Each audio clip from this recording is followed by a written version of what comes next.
Welcome everyone to MYCOM OSI's GenAI webinar. Thank you very much for joining us. Good morning, good afternoon, good evening, wherever you are in the world. My name is Jack Toy. I work for MYCOM OSI, and we're joined today by a very nice panel of guests. So we have from Analysis Mason, Justin Vanderland. We have my colleagues from MYCOM OSI, Keenan Jara and Sami Poggi. And then we have joining us very early in the US, all the way from AWS, we've got Vijay Vagalan. Morning. Before we start, you should see on your screen on the right hand side, you've got a chat box. Please do put any questions in that chat box and we'll answer them at the end. There's also a couple of handouts on there. So you've got the GenAie application brief. You can download that whenever you want. And there's also a PDF version of the slide deck that you're about to see. You can download it at the start if you want, but don't spoil all the surprises of the webinar coming up. So I'll move along one screen. So this is the agenda we've got coming up. Roughly about 10 minutes on Analysis Mason, 13 minutes with MYCOM OSI, 10 minutes with AWS, and then hopefully time for 10 minutes Q&A at the end. And with that, I will hand over to Justin from Analysis Mason. Yeah, good morning, everybody, and good afternoon, or wherever you happen to be. I've got just going to kick off the webinar with a few slides, just talking about sort of GenAI within the telecoms context. And it comes, I guess, as no surprise that GenAI is growing very rapidly. These are our figures actually for just GenAI software and services associated with telecoms and growing at a rapid rate. But we see sort of basically the sort of two steps. I describe this as kind of two peaks of growth which GenAI is going to go through. And the initial peak primarily is generic GenAI models, and I'll discuss that in a second. And then we get to the embedded GenAI, which I think actually will probably deliver greater value and greater growth within the market space. So the initial models essentially are leaning into the general sort of supporting factors that GenAI brings. So that delivers things like natural language processing, being able to classify and understand what a text or indeed a voice is being said and make that meaningful in terms of understanding it and further questioning associated with that. It can also, of course, take videos and images and do the same thing, and is able to summarize text, so and voice for that matter, so it can classify it and summarize it into some meaningful understanding. And of course, there are sort of effectively providing a front end for applications. So effectively providing a natural language input for current applications, translating the meaning and questioning coming into those applications, and producing an input into those applications. So, for example, you might not have a programmer, but you have a business operator trying to query a database, and it can produce a sort of an SQL query by using natural language. It's also able to understand things like tone. And more importantly, I suppose the key thing about generative AI is that it generates outputs. So it can generate things like voice, text, and imaging, and can refine those when asked. And classically, we've probably all done this. We've asked GenAI to come up with things like a poem or indeed a song or something like this. But clearly, if you can prompt it correctly, you can provide it in terms of outputs for things like, blogs or indeed filling in product information. And more importantly, and widely used, is actually for programming information, programming language. So you're actually using it to generate code within your development environment. So that's the kind of sort of first stage. That's the sort of the initial bit. And the second generation, we sort of see this being far more deeply embedded within the application environment they got today, and providing a greater and simpler use of GenAI. So as we find that CSPs are basically playing with, I say playing, that's not quite true. They're working with GenAI at the moment, and they're finding there are some challenges associated with it. It produces some hallucinations, some bias, and of course the output may not be pertinent to the applications it's associated with. So there's quite a considerable amount of work to be done in order to refine the output from GenAI and make it work within an application environment, and indeed within the context of an industrial setting, such as within the process automation with a telecoms operator. So there is costs associated with doing that, and of course there may even be costs associated with calling GenAI models. So these got to be sparingly dealt with. And the outputs, of course, might need to be checked if you're doing this in first hand.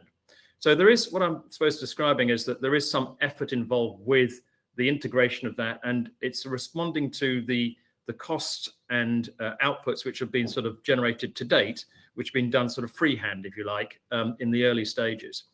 So we sort of expect this second stage to be somewhat delayed, and we're just starting to see signs of it now. We're going to talk about an example of this later on, where effort has gone in from the vendor's perspective to provide a far more robust, resilient, and integrated use of generative AI within an application context. So just going to go to the next slide. So just in general terms, generative AI is all over the world. I think that's sort of fairly safe in saying that. But there are reasons why there are certain regions slightly more advanced than others. And I suppose it just comes from in terms of the cost and finance associated with using generative AI. So there are two key factors here, one of which is how automated things are at the moment. And the second thing is, kind of what's the benefit of doing it? And I suppose you look at some of the poorer countries, generally speaking by GDP, you'll see that the regions which have low employment costs will tend to be somewhat lagging in terms of generative AI, because ultimately, as we see here as our sort of second point, that most of the implementations of GenAI are primarily there to reduce OpEx.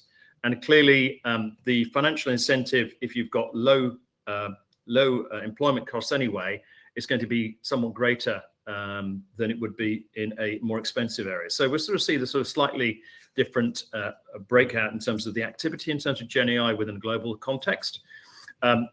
Having said that, we're seeing that most operators, virtually all operators, see that there's going to be some benefit in GenAI, and there's going to be profound impact in operations.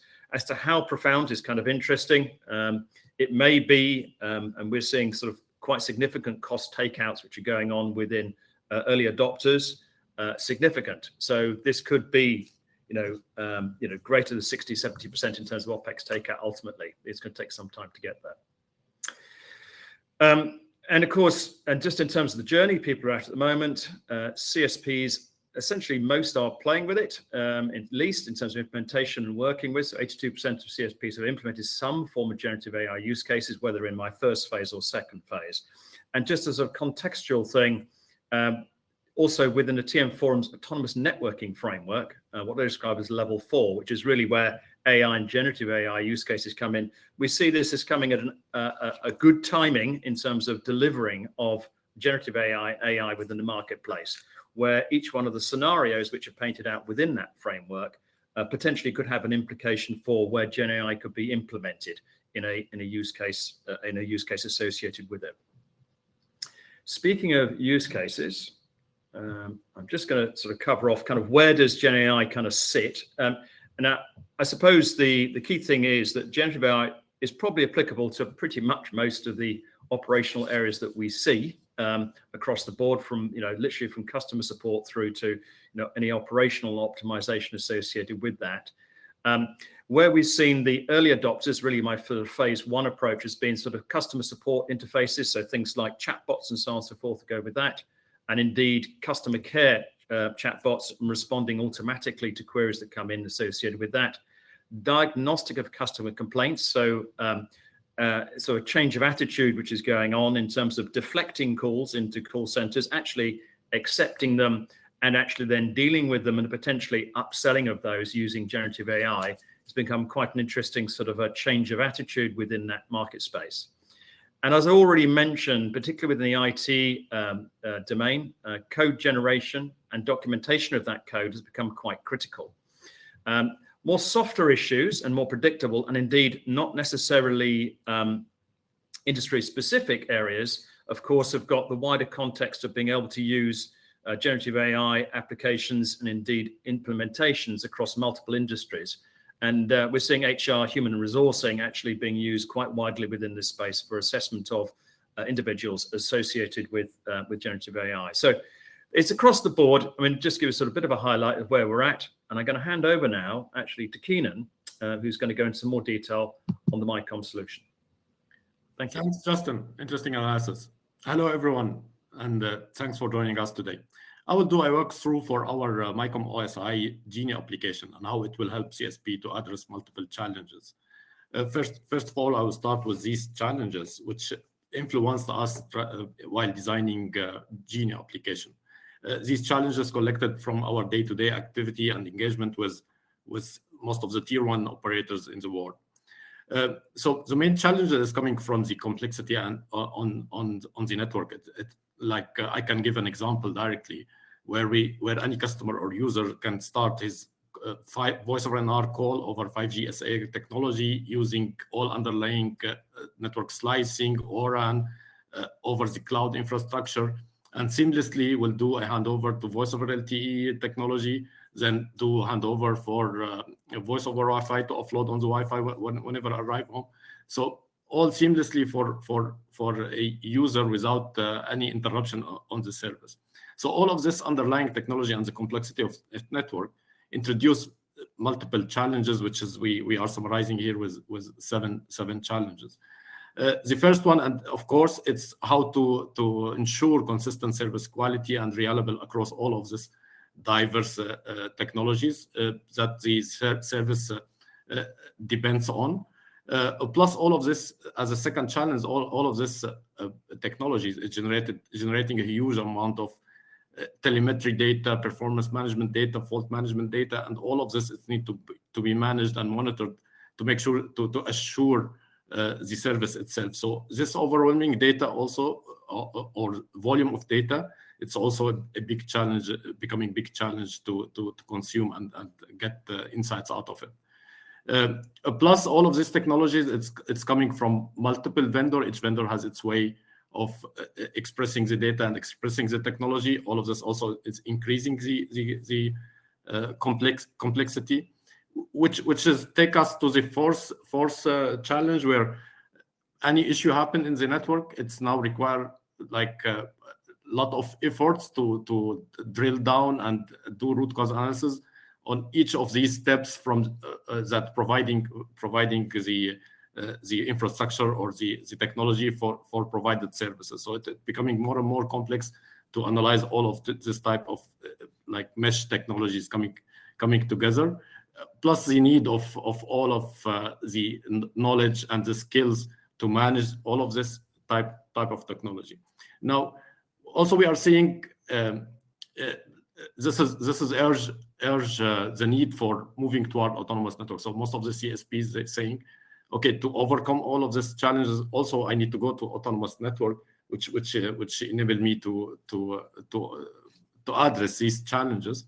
And autonomous network by itself is also a challenge because it's introducing more layer of automation, more layer of technology, which also need to be managed. And all of this coming on top of it, the main challenge which they always facing is to reduce operational cost while maximizing return on investment. So based on all of these challenges which influenced us here, we designed GenAie, and as a first step we thought like democratizing the data is the first step toward addressing this type of challenges. And here where we designed GenAie and developed GenAie to be an AI-powered conversational platform designed to transform these complex telco network and customer data to try to extract actionable insight, helping in enabling strategic decision-making and monetizing operation efficiency. We have three flavors. We designed GenAie to have three flavors. The first flavor, it will be tailored and designed to the business and executive user. And here we are seeing like the need of fast access to the data to empower the strategic decision making and like enable data-driven decision without the need to rely a lot on the technical team for all of this business and executive user. The second flavor, it's more tailored for the assurance and analytics engineers, where they need to have access to multiple type of data, multiple type of technology, and try to do a complex query over all of this to get insight or to do troubleshooting or to enable predictive operation.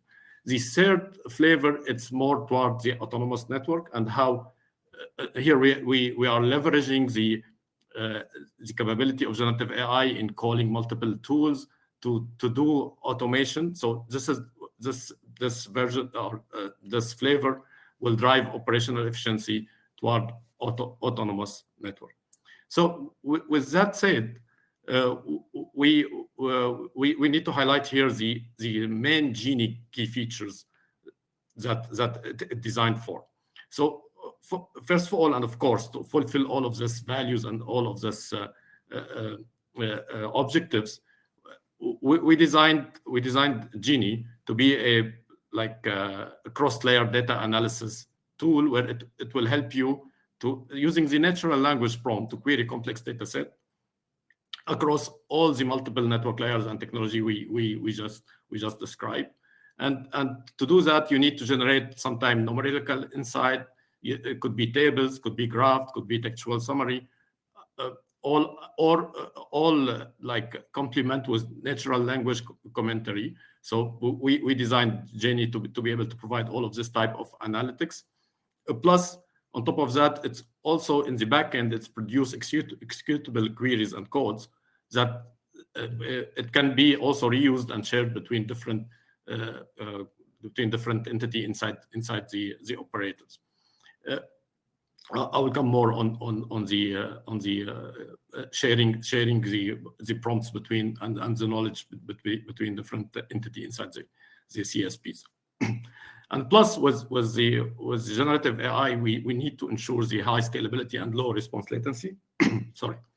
So we made sure to use one of the advanced tools like Amazon Bedrock to enable this scalability and analysis of thousands of network entities and services simultaneously in near real time.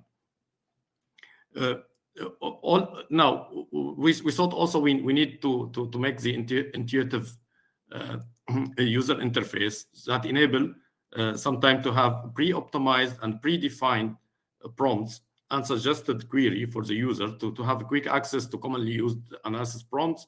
And also the user will be able to contribute to this prompt. So if I did the prompt and I found it like it's very valuable, I can share it with the others using a library. So you put this prompt and you can put a description on it. So anyone can use it based, of course, on your administration and user privilege. You can use this prompts to query the same and get the same output that the other maybe could be report or whatever.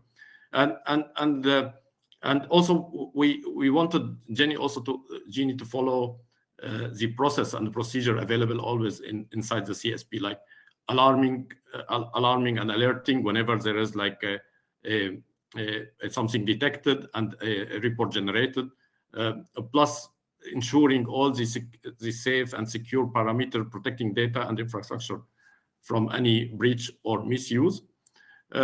We had the feature of prompt scheduling as well. Like if you want to generate a report every day using the same prompt, so you can schedule this prompt to be sent to GenAie to generate this report every let's say day at the morning.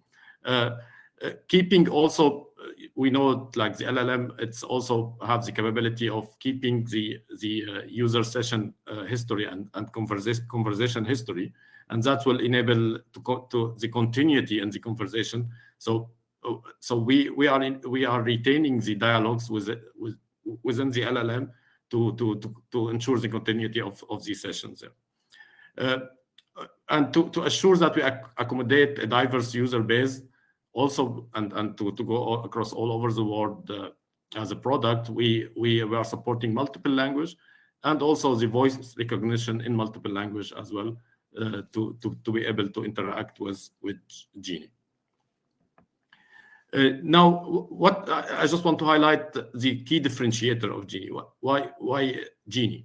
So in MYCOM, we believe a lot in the data importance to have accurate output. So whatever the LLM capabilities, the more clean data and more information you have in the data, the better output you get and better accuracy you got out of any large language model. So we used our experience in the data analytics, and we made sure that GenAie is utilizing, first of all prepared data. The first differentiator is prepared data, which is including all the data cleansing, and structuring. That makes sure that you don't have noise that will impact the accuracy of your output. Plus, we have like cross-domain correlation and analytics happen in the backends. We have table flattenings and a lot of mechanism to ingest our subject matter expertise knowledge inside the data. So the flattened and correlated data, it's helped a lot the GenAie to provide cross-domain and cross-functional output that it helped to provide more insight and give a predictive output more. So the third differentiator, it's become more on the scalability and secure architecture. As I told you, we are using like advanced tool and make sure on the back end we have all the scalable tools like Amazon Bedrock to ensure like scalability, and of course the secure operation with robust data protection and compliance measure, the most important.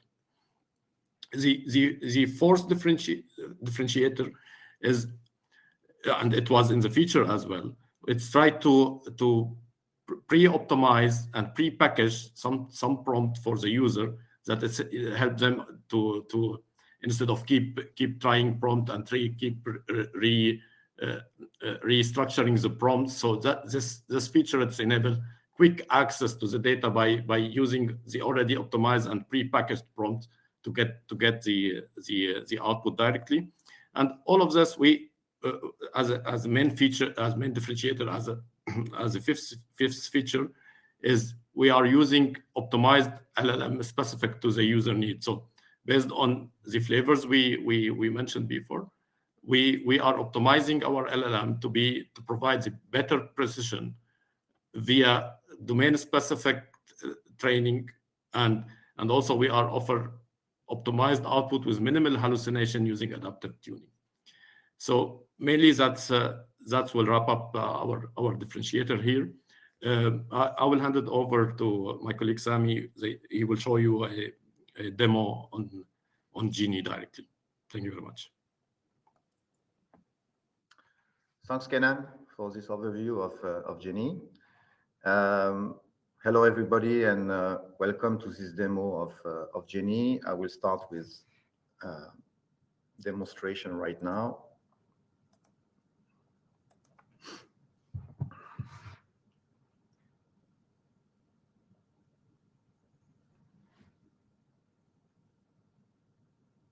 Okay, so in this demo, I will take the role of the CNO of a mobile network. As the CNO, my mission is to ensure very good service quality while maximizing revenue. Today, as you can see in this dashboard, we are focusing on London, our top revenue generating city. And this dashboard is presenting utilization on the 4G and the 5G in London. And we are observing an important part of the London network operating at high utilization level. You can see thousands of cells exceeding 80% of the capacity. So to address this challenge, we will use GenAie to explore and analyze the network financial performance. We will be linking revenue outcomes to utilization pattern. And finally, we will try to identify some opportunities of improvement to address some challenges on the quality of service and revenues. So let's start with GenAie now. Companion is opening. And we start with a summary of the daily revenue from voice and data services. So you can see right now the first prompt and the answer coming from GenAie. you can observe that on November 14, our 4G network is generating $2 million from voice services and approximately $21 million from the data service, showcasing their critical financial contribution.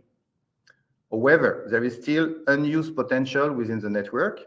So the next prompt, we are going to explore how optimizing the free capacity and drive additional growth.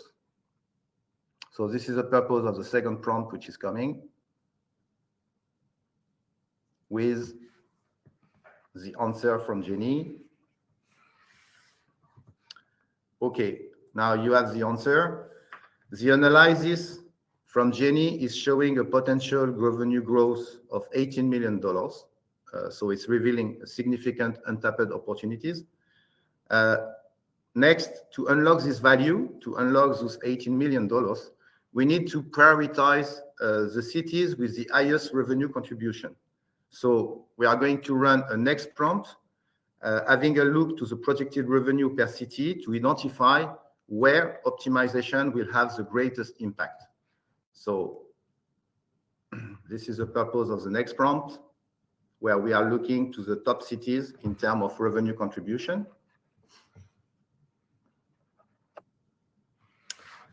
It's coming. Next prompt.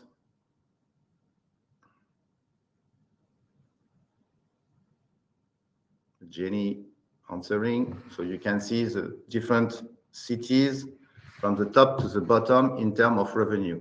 You can see that London tops the list with $8 million in expected revenue, confirming its critical role in our financial performance.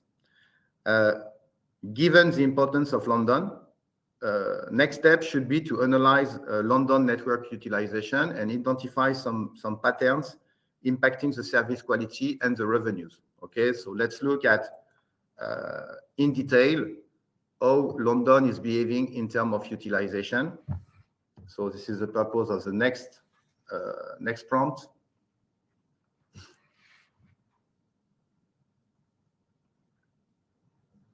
So I let you have a look to the answer, but as a summary, you can see London has 53,000 cells on the 4G with an average utilization of 46%.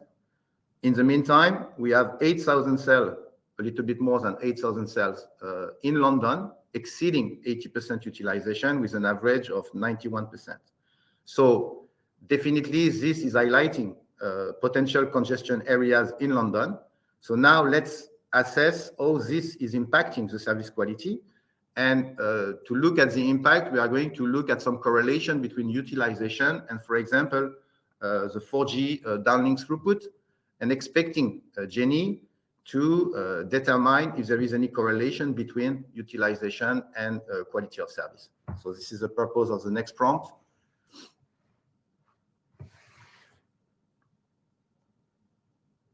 Okay, so this analysis again is showing a negative correlation between utilization and throughput. In fact, high utilization cell exceeding 80% of utilization, you can see the throughput in average is around 9 megabit per second, compared to the average on the city, the whole city, which is 23 megabit per second. So this is showing that congestion is impacting the service quality, at least it's impacting the throughput. So now let's quantify the impact on the revenue and how we can improve the revenue within those cells. So purpose of the next prompt, where we are linking utilization with revenue.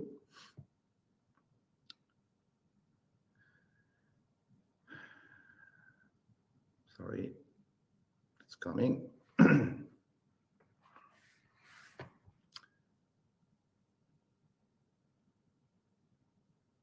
So very interesting answer from Jenny. So currently, what we have as an answer is that high utilization cells are currently generating $1.4 million.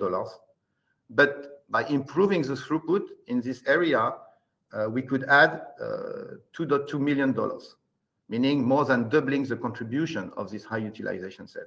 So now let's try to explore, in fact, how we can improve this utilization and throughput, and looking at what are the strategies for improvement provided by GenAie and by the LLM. So next prompt is coming, where we are asking for what are the strategies for improvement for the throughput. So you can see the answer with multiple outcomes. So GenAie is recommending different strategies to improve the throughput, from network optimization. You can see capacity enhancement, traffic management, advanced technologies like MIMO and beamforming. Those improvement, as we have seen before, could unlock a revenue boost of $2.4 million. In the meantime, it will enhance the service quality for the customers. So in summary, for this demo of GenAie, we have seen that those targeted optimization can address utilization challenges, enhance the service quality. We were looking at the throughput, the 4G downlink throughput, and unlock finally significant revenues.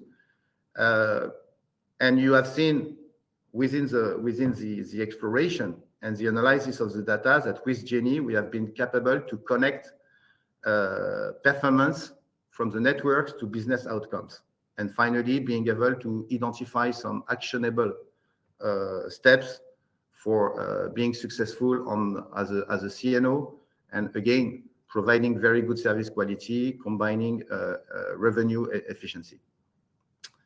Thanks for your time. I will stop the demo now, switching to the presentation, and floor is yours, Vijay. Awesome. Thank you, Sami. That was an impressive demo. Hi, everyone. I'm Vijay Vaglam. I'm a senior solution architect from AWS for Telecom AI/ML solutions.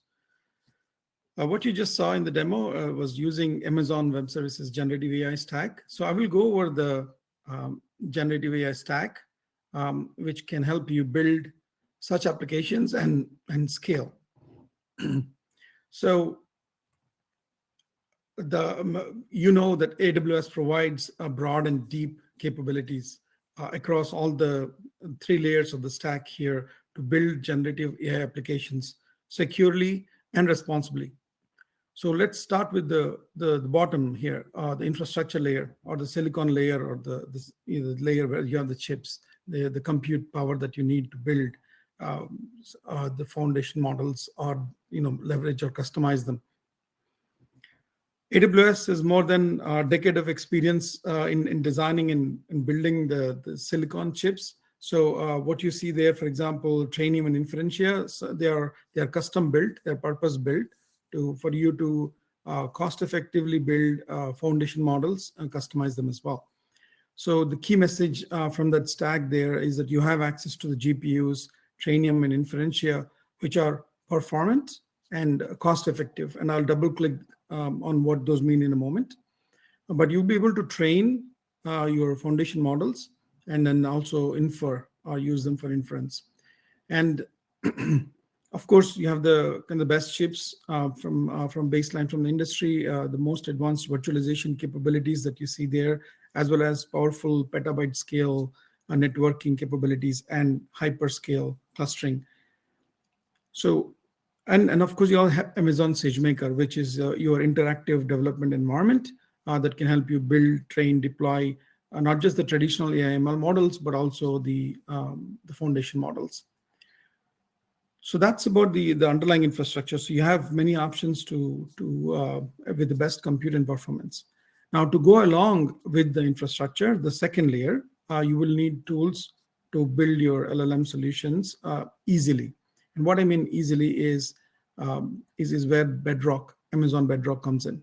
So Amazon Bedrock is a managed service that AWS provides and it gives you a wide range of foundation models from our partners like AI21 Labs, Anthropic, Cohere, Meta, etc. With very few lines of code, with literally 3 or 4 lines of code, you would be able to access multiple models. And then we can also access them through an API. So it's just very easy to plug into any model because you need a choice because there's not one single model to help solve everything. There are different models now in the market that cater to different. Each of them have got its own strengths. Obviously, with the interest in time, I will go over a couple of the important features of Amazon Bedrock. The first one here is guardrails. As the name suggests, guardrails acts as a way to, in a low-code, no-code solution, it allows you to implement safeguards. Like you can refine rules to, for example, not show any personally identifiable information or detect and reduce hallucinations. And also you could define topics or rules to cater to the age appropriateness of the end users. So there's so many things that you could do to with guardrails that can help you securely handle the inputs, the prompts, as well as the output that you generate from the LLMs and reduce hallucinations. The other key aspect that I want to highlight is the agents. Agents for Amazon Bedrock is an exciting feature. It allows you to harness the foundation model's reasoning capabilities. What do I mean? For example, you could state a simple problem like we are in the operations here, and we could say, help me assess the service impact of an outage. And that one simple statement could then be broken down by the agent as a sequence of tasks. And then it can go fetch, for example, the RRC users from the RAN, if it is RAN, or Volticalls, if it's IMS, etc. And then use its own intelligence to come with a sequence of steps and then orchestrate that. And that's a very powerful feature for agents, especially when you're pursuing the autonomous operations and autonomous networks vision. And it also, of course, provides a very easy way to integrate into your knowledge bases with many out-of-the-box connectors that are available. Just want to highlight a little briefly about the next layer here, which is the stack, in this case, the application. So you not only have infrastructure and the tools to quickly build your solutions, but also Amazon uses the LLMs to offer you Amazon Q for developer and Amazon Q for business, as you see up top. So what does it do? It basically is leveraging 17 years of AWS knowledge, and it's ready to answer any questions on how to do anything on AWS.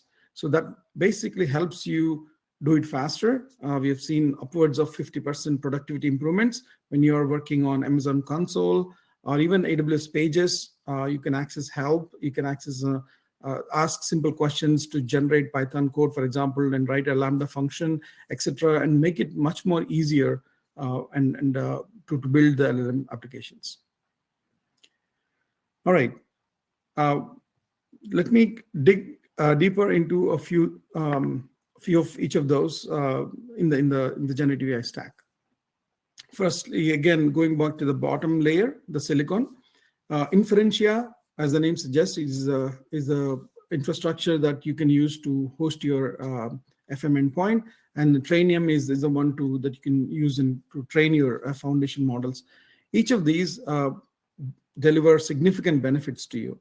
First, the total cost of ownership is lower. If we compare that with benchmarking other EC2 as well instances, you can save up to 50%. And in terms of throughput and latency, you can achieve better performance with this silicon for up to 40% price performance than other comparable EC2 instances. And finally, one more benefit is, of course, the lower consumption of power, which is up to 50% better per watt compared to the other instances. So there are significant benefits here by leveraging this custom-built silicon infrastructure on AWS. And let me pick another one. Can double click on why Amazon Bedrock. Now, as I mentioned earlier, Amazon Bedrock makes it easier for you to access the open source models and multiple models from Amazon. Excuse me. Because you need a fully managed service to get started quickly, and that's what Amazon Bedrock is. You can find the right model. It helps you evaluate and pick the right model for different use cases. So it also allows you to quickly build the knowledge bases used for retrieval augmented generation techniques. And as I mentioned briefly around the agents, so it has a Bedrock agents feature that executes multiple multi-step tasks, all securely privacy and within the privacy and safety requirements of your organization. So it follows 8 different responsible AI dimensions that help you put a secure and private generative AI solution. All right, and one more I'd like to talk about is on the SageMaker Jumpstart. Now, SageMaker has many tools. It is your interactive development environment that you can use to build traditional AI models to LLMs and FMs, etc.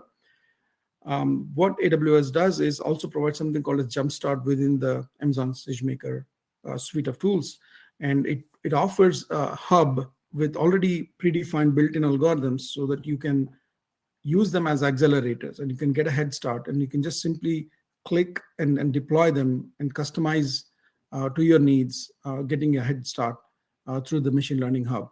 You can also, it also has a very intuitive user interface and API-based experience, and you have access to example notebooks that help you code faster, and finally share it and collaborate with those notebooks, etc., those models within your organization for collective intelligence. Right, with that, we come to the end of my session, and stay tuned. reInvent is next week, and look for more announcements. And back to you, Jack. Thank you. Thanks very much, Vijay, and thank you to all of our speakers. So it's the Q&A part. Anyone in the audience has any questions, pop them in the chat bar on the right-hand side. We've got a few that are loaded up already, so I'll direct them out, but do send them in. So first question, this one is going to be for you, Keenan. In what ways will GenAie drive automation in networks? Yeah, very good question. So mainly when we are talking about the automation, we enabled in the backend of GenAie something we call tool calling. So tools calling, it's enable you to send a command or send an action through APIs to any other tools that it will enforce the automation. But of course, GenAie will enable to send this based on all the analytics and recommendations that it's coming as a conclusion out of all the multi-layer of the data analysis. So in short answer, it's by tool callings in the backend. Okay, thank you. And another one actually for you. Yep. What role, Keenan, does data flattening and correlation play in ensuring the effectiveness of generative AI in network assurance? Yeah, as I mentioned in this, while I'm doing the presentation, we believe always that the data is like 80% of the job to get the output. So data flattening and with now we know that LLM have advanced way of correlating the data and getting output of the data, but to increase the accuracy and to reduce the hallucination, applying a data flattening, data correlation, data cleaning as an input before sending to the LLM, it will enhance and make more reliable and accurate results. Cool, thank you. Got another MYCOM OSI question here. So maybe both Keenan and Sammy here. Does MYCOM OSI GenAie require its own service assurance applications as a basis to function? Sammy, do you want to answer this? Okay. I mean, yeah, you can hear me? Yeah. So GenAie can work on top of data lake, for example, from the customer. So we don't need to deploy our full stack of service assurance to enable GenAI use cases. For example, the one you have seen when it comes to the exploration and talk to my network. So the answer is that we can plug GenAI to an external data source, an external data lake, for example, customer data lake, and make the use case available. Cool. Thank you very much. If anyone else has got any more questions, do pop them in the chat. While we've got you here as well, Justin and VJ, is there anything you'd like to ask each other as we've got Analysis Mason, AWS, and MYCOM OSI all on the call? And as I say that, we've now also got another question come through. So the question here: does GenAie have the capability to analyze social media content like capacity planning? I guess that's a MYCOM OSI question. Yeah, that we designed GenAie to be flexible and able to crunch and consume any type of data. Now, in the current use cases, we didn't include the social media content available, but that doesn't mean in the current setup we are enabling feeding any enrichment data as well that could be used to help GenAie to provide output. So the answer is yes, but some parameters tuning for the LLM, it will be required whenever we tap such type of data. Okay. Just seeing where we are with timing now, I'm going to move the slide along. Any further questions you have, please do direct them to us afterwards. You've got our email address up there on the screen. I'll also just share on screen now a call to action to MYCOM OSI's AI analytics page. Please feel free to pop over there as well. But as I said at the start of the webinar, you've got the slide deck and you've got the GenAie application brief available to download. Thank you everyone for joining today. Thanks to all our presenters for some very informative presentations. And yeah, I hope you have a good rest of your day. And thank you from all of us. Thank you. Bye. Thank you. Bye-bye. Bye-bye. Thank you. Cheers. Thank you.